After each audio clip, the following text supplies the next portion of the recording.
मैंने supreme court में एक पीआईएल फाइल किया है और मांग किया है कि काला जादू अंधविश्वास के खिलाफ एक कठोर कानून बनाया जाए। कुछ समय पहले दिल्ली में एक ही परिवार के 11 लोगों ने आत्महत्या कर लिया था और उसका मूल कारण था काला जादू अंधविश्वास। इसके पहले केरल में 2 महिलाओं की जघन्य हत्या हो गई, उसका मूल कारण था काला जादू अंधविश्वास। अभी हाथरस में कुछ दिन पहले पूरी भीड़ इकट्ठा हो गई थी और उसका मूल कारण था अंधविश्वास। हरिद्वार में एक बच्चे को पानी में डुबो दिया गया, उसका मूल कारण था अंधविश्वास। जहां मजार है वहां पे भी आसपास कुछ लोग ऐसे बैठ जाते हैं जो अंधविश्वास फैलाते रहते हैं।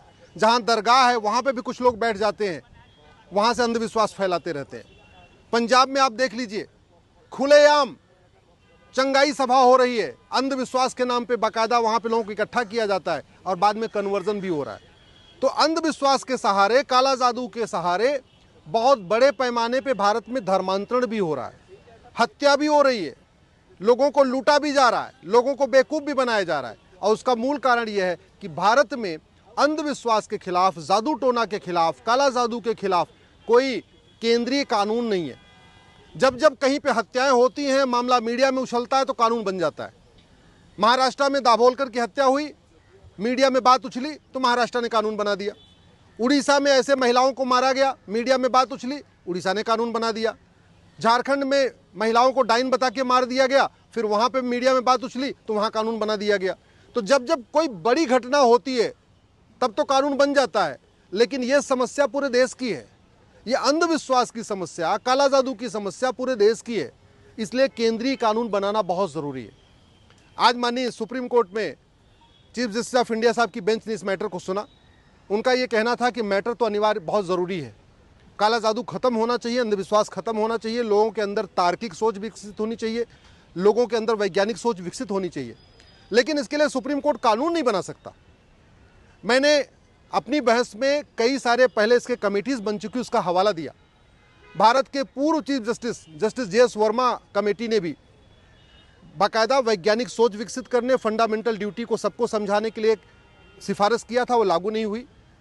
उसके बाद जस्टिस वेंकटचलैया कमीशन ने भी काला जादू अंधविश्वास को ख़त्म करने, फंडामेंटल ड्यूटी को सबको बताने, समझाने, वैज्ञानिक सोच विकसित करने के लिए अपने सुझाव दिए, तो वो भी इम्प्लीमेंट नहीं हुआ।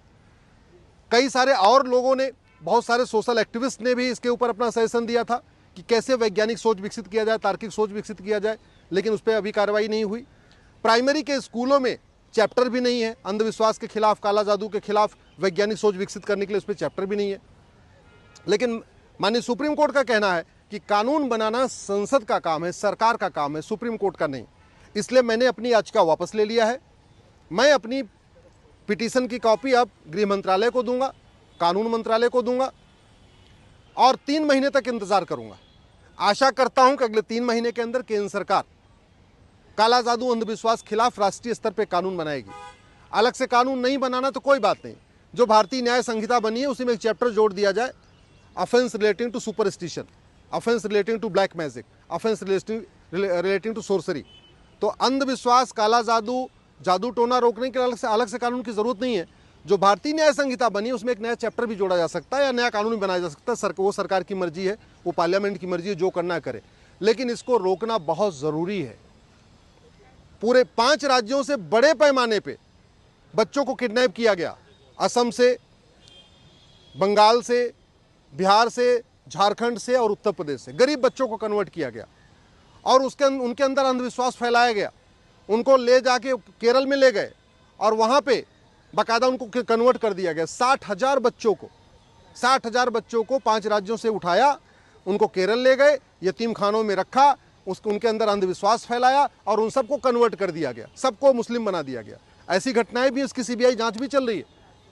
अगर मेरी बात पे यकीन नहीं है तो केंद्र सरकार जो CBI जांच चल रही है केरल के मैटर में, जो 60,000 बच्चों को 5 राज्यों से किडनैप किया गया, उसकी जांच रिपोर्ट देख ले, जस्टिस वेंकटचलैया की रिकमेंडेशन को देख ले, जस्टिस वर्मा कमेटी की रिकमेंडेशन को देख ले। और काला जादू अंधविश्वास खिलाफ जो दुनिया के अलग अलग देशों में कानून चल रहे हैं, सिंगापुर में है कानून, जापान में है कानून, चीन में इसके खिलाफ कानून है, उन कानूनों को देख ले और देख के एक कानून बनाए। ये मेरी रिक्वेस्ट है केंद्र सरकार से, ये बनाना बहुत ज़रूरी है। ये भारतीय संस्कृति के लिए, काला जादू अंधविश्वास भारतीय संस्कृति के लिए भी खतरा है, भारत के संविधान के लिए भी खतरा है। बड़े पैमाने पे कन्वर्जन हो रहा है, बड़े पैमाने पे इससे लोगों को धोखा दिया जा रहा है, चीटिंग किया जा रहा है। कई सारे पंजाब में वीडियो आते हैं जहां वो नपुंसकता तक ठीक करने का वादा करते हैं, बाजपन ठीक करने का वादा करते हैं, कैंसर ठीक करने का वादा करते हैं। बस कहते हैं कि आओ प्रेयर कर लो, प्रार्थना कर लो, कैंसर ठीक हो जाएगा, नपुंसकता ठीक हो जाएगी, बाजपन ठीक हो जाएगा। तो ये जो बड़े पैमाने पे खेल चल रहा है, इसको रोकने के लिए भारत में कठोर कानून की ज़रूरत है। जब तक काला जादू अंधविश्वास नहीं रुकेगा तब तक धर्मांतरण भी नहीं रुकेगा, क्योंकि आज के डेट में भारत में जो धर्मांतरण का खेल चल रहा है उसके और कई तरीके हैं, लेकिन एक बहुत बड़ा तरीका जो उसमें यूज़ किया जाता है वो यूज़ किया जाता है जादू टोना, काला जादू, अंधविश्वास। ऐसी ही तमाम बड़ी खबरों के लिए बने रहिए अखंड भारत के साथ। हमारे चैनल को लाइक कीजिए, शेयर कीजिए, सब्सक्राइब कीजिए। धन्यवाद।